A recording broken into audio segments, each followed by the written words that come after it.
Sarah Geronimo, naglalaro pala ng Jackstone at sanay nga ito. Nag-enjoy kalaro ang bunsong kapatid ni Mateo na si Paulo habang pinapanood nga sila ng kanilang mga tita. Ang saya talaga pag magkakasama sila.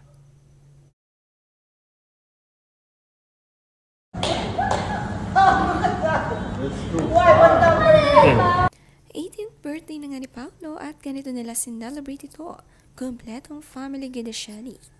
Masaya silang nagsalo-salo at pinaghati-hatian ng birthday cake ni Paulo. Excited ang mga pamangkin nila. Sana soon mga babies naman ni Sarah at Mateo.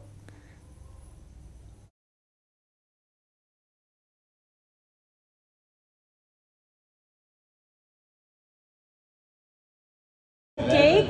Happy birthday. 16, 7, 8. Go! Yay! Let's blow in 3 seconds, okay? 1, 2, 3. Wow! Happy birthday, bro. Happy birthday! Ang bait ni Paolo Guidichelli, pinag-blow din ng candle ang kanyang dalawang pamangkin sa kanyang ate. 18 na siya pero tila binata na nga dahil very matured na nga siya.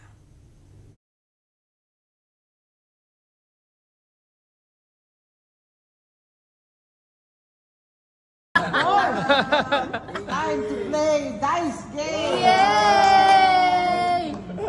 Binahagi naman ni Mateo, pagkatapos daw ng birthday celebration ni Paulo ay kinabukasan, nagpunta silang magkapatid sa foundation at nag-donate. Sa birthday, mas gusto nila na tumutulong sa ibang tao.